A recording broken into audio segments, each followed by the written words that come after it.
हम R D Sharma के class 11th के मैथ के चैप्टर नंबर 4 को सॉल्व करने जा रहे हैं। अच्छा गाइज, इस लेक्चर की खासियत ये होगी कि आपको हिंदी में भी मिलेगा और इंग्लिश में भी मिलेगा। ठीक है, तो ये ज़्यादातर हिंदी वाले स्टूडेंट, हिंदी मीडियम के बच्चे हैं, उनके ऊपर ज़्यादा डेडिकेटेड होगा। ठीक है, तो जिनको थोड़ी बहुत कम इंग्लिश समझ में आती है, थोड़ा उनको हिंदी इंग्लिश दोनों मिक्स करके पढ़ाया जाएगा। ठीक है, चैप्टर नंबर 4 आपका है मेजरमेंट ऑफ एंगल्स, कोणों का मापन, कोणों के मापन इसको हम बोलते हैं। अच्छा गाइस, इसमें जो हमें पढ़ना था पहले इसका इंट्रोडक्शन, चैप्टर का इंट्रोडक्शन। इस चैप्टर में हमें क्या क्या पढ़ना है गाइस। ठीक है, देखो हमारे पास क्या आएगा, इंट्रोडक्शन हमें पढ़ना है गाइस। ठीक, इस चैप्टर में क्या क्या परिचय है, इस चैप्टर से पहले आपको क्या क्या आना चाहिए भली भांति वो सब। ठीक है, परिचय। ठीक, तो इसमें सबसे पहले आपका सबसे पहला वर्ड आता है आपके पास एंगल। ठीक है, एंगल हिंदी में बोले तो इसे क्या बोलते हैं, कोण। अच्छा, कोण क्या होता है गाइस? तो कोण बेसिकली हमारा होता है गाइस, क्या होता है, amount of rotation, amount of rotation. ठीक है, इसे बोलते हैं घूमने की मात्रा। घूमने की मात्रा ही हमारा क्या होता है, कोण। बेसिकली जहाँ कोई चीज़ घूमेगी वहाँ हमारा क्या बनेगा, कोण बनेगा। हम लोग पहले पढ़े हुए हैं कि अब पिछली क्लास में पढ़ते हुए आ रहे हैं कि कोण कैसे बनता है, एंगल कैसे बनता है। सपोज आपके पास ये होता है एक रे आपके सपोज रे का ये स्टार्टिंग पॉइंट है और वो इसका क्या है, अंतिम पॉइंट है। एक रे आपके पास ओ ए है। ठीक है, अगर इस रे से मुझे एंगल बनाना है तो मुझे इसे क्या करना पड़ेगा, अगर मैं इसको उठा के यहाँ पे कर दूँगा तो ये क्या कुछ घूमी है क्या, नहीं, तो यहाँ पे कोई कोण नहीं बनेगा। कोण का मतलब क्या होता है कि अगर मैं इसको उठा के क्या करूँ, इसकी एक पोजीशन फिक्स करके इसको घुमा दूँ। अब ये ओ ये ए, अब इसकी पोजीशन बदल गई, बी हो गया गाइस। तो बेसिकली ये जो आपका सपोज़ करो ये आपका है इनिशियल पोजीशन। इनिशियल पोजीशन आपका मतलब इसको बोलते हैं, इनिशियल पोजीशन मतलब होता है प्रारंभिक, इनिशियल पोजीशन। ठीक है, और एक आपका प्रारंभिक स्थिति और ये क्या हो गया, फाइनल पोजीशन। ये आपका क्या हो गया, अंतिम पोजीशन गाइस हो गया। तो ये जो आपका हो गया, पहले कोई रे ऐसे थी, अब वो घूम के कहाँ हो गई, ऐसे हो गई। तो ये जो आपका घुमा हुआ इसी को हम लोग बोलते हैं एंगल ए ओ बी, या कोई इसे ऐसे लिख दे एंगल बी ओ ए। दोनों बात क्या है, सेम है। ठीक है, चाहे आप ये ऐसे घुमा के कहो, चाहे ये आप ऐसे कहो। ये गाइस हम पिछली कक्षाओं में पढ़ चुके हैं। ठीक है, अच्छा, एंगल को दो तरीके से गाइस नाप सकते हैं। देखो सपोज करो आपके पास ये आपके पास O है, आपके पास A है, और लेट से कहते हैं कि ये आपका रे घूम के इधर चला गया। तो अगर आप इधर नाप रहे हो तो आपका सपोज़ करो ये कोण होगा थीटा। अच्छा, कोण को गाइस हम लिखते हैं जनरली किसे लिखते हैं, एंगल को लिखते हैं थीटा से रिप्रेजेंट करते हैं जनरली। ठीक है, ओके, और यहाँ पे अगर आप इसको ऐसे नाप रहे हो, नापने के देखो ये ऐसे चला गया, आपका O ये था और B सड़क के कहाँ आ गया, नीचे आ गया। ठीक है, तो ये आपका क्या हो गया, ये एंगल होगा बट क्या होगा, माइनस थीटा। ओके, इसका मतलब क्या समझ में आया। अगर आप क्या गए इसका कर रहे हो, आप एंटी क्लॉकवाइज,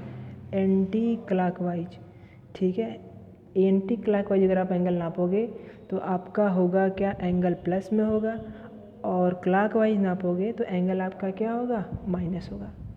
एग्जाम्पल के तौर पे देखो गाइस, एग्जाम्पल पे हम पढ़ते हैं बचपन से। सपोज करो आपके पास एक ऐसे रे है, ये ऐसे, ये आपका है ए, ये है ओ, ये है बी। तो बोलो ये गाइस ऐसे कोई तीर लगा दिया तो एंगल कितना होगा, 90 डिग्री। इसे बोलते हैं डिग्री, बोलते हैं, बता दें डिग्री क्या होता है।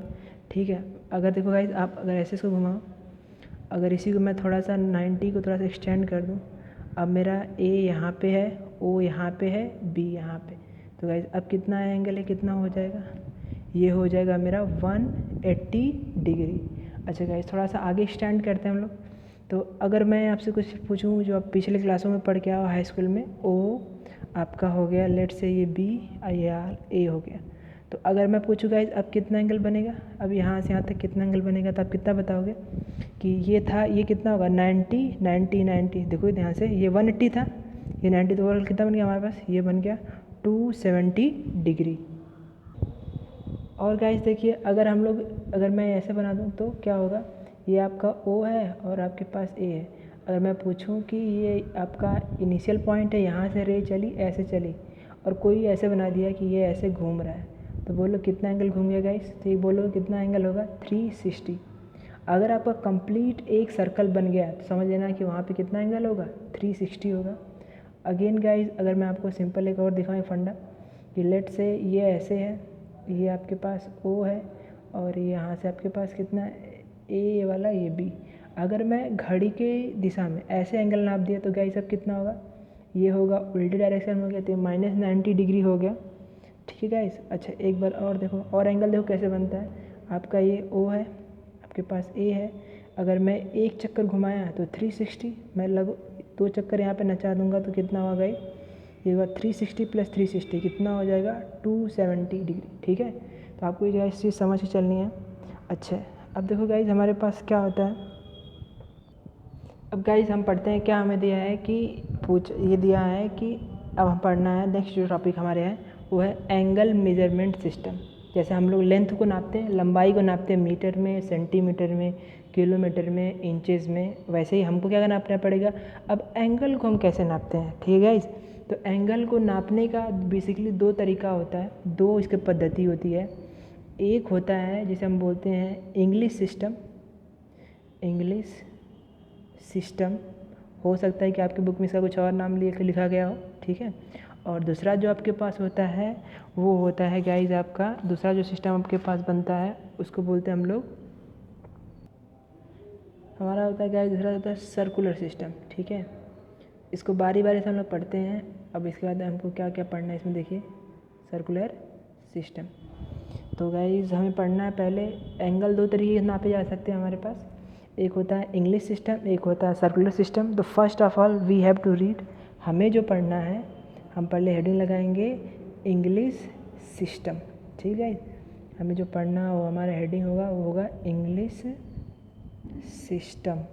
ठीक है, इंग्लिश सिस्टम में क्या होता है गाइस, देखो गाइस यहाँ पे क्या होता है, सिंपली आपको इस सिस्टम में कैसे बना, देखो ध्यान से, इन्होंने कहा है कि आप एक पहले 90 अंश का कोण बनाओ, एक 90 डिग्री का कोण बनाओ। ठीक है, और इस 90 डिग्री का आपका कोण बन गया 90 अंश का। उन्होंने कहा कि इसको छोटे छोटे भागों में, छोटे छोटे ऐसे बांटते जाओ। कितने भाग करने हैं, 90 भाग। कितने भाग करने हैं आपको, 90 पार्ट करने हैं। ठीक है, मतलब क्या हो गया, 90 भाग आपको करने हैं।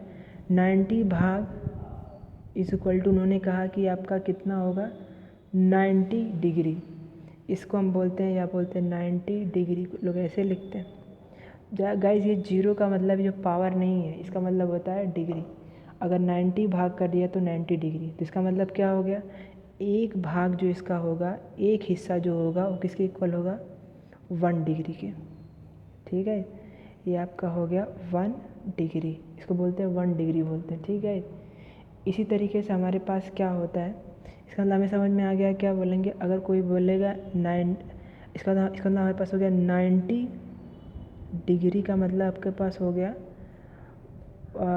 कितना, आप इसको ऐसे लिखोगे 90 पे छोटा सा एक 0 बना दोगे। ठीक है, और इसमें एक और चीज़ आपको समझना है, अब इस डिग्री को भी छोटा किया गया, इस डिग्री को भी छोटा किया गया, और इस एक डिग्री या बोले तो एक अंश हिंदी में को आपने इसको हम लोग बोलते हैं 60 मिनट में बांटते हैं। इसका एक और आ जाता है, 1 डिग्री को हम लिखते हैं 60 मिनट। जैसे 1 मीटर में होता है 100 सेंटीमीटर, फिर 1 सेंटीमीटर में 10 mm होता है, उसी प्रकार से मतलब एक चीज़ हमें और याद करनी है कि 1 डिग्री बराबर हो गया 60 मिनट। अच्छा इसका सिंबल देखो गाइस क्या होगा, यहाँ पे बस डैश लगा देंगे। ठीक है, और देखो, और गाइस हमारे पास क्या होगा, और एक अब 1 मिनट को भी गाइस ना 1 मिनट को उन्होंने क्या किया है 60 सेकंड में डिवाइड कर दिया। अब ये सब क्या पढ़ा रहा हूँ समझ में अभी आएगा कुछ देरी में, देखो गाइस 1 मिनट, अच्छा मिनट को लिखते हैं हम लोग 1 डैश लगाते हैं और ये कितना होता है 60 सेकंड मतलब 2 डैश। अब तक जो पढ़ाया हूँ जो तुमको याद रखना है वो क्या याद रखना है कि क्या होता है कि कितना हमारे पास होता है 90 पार्ट या 90 भाग का मतलब होता है 90 डिग्री, ठीक है। अच्छा ये आपको समझ में आना चाहिए। और 1 डिग्री में होता है 60 मिनट, इसको ध्यान से लेना 60 मिनट हो गया। और हमारे पास क्या होता है और 1 मिनट में होता है 60 सेकेंड। तो ये चीज़ आपको याद गाइस ध्यान देनी है। 90 भाग बराबर 90 मिनट 90 डिग्री और 1 degree is equal to 1 minute and 1 minute is equal to 90 sorry shit ये 1 degree is equal to 60 second और 1 degree is equal to 60 minute और 1 minute is equal to 60 second. इसको मैं लिख देता हूँ गाइस साइड में, ये होगा 60 मिनट और इसको बोलेंगे 60 सेकेंड, ठीक है। इतनी बातें आपको याद होनी चाहिए।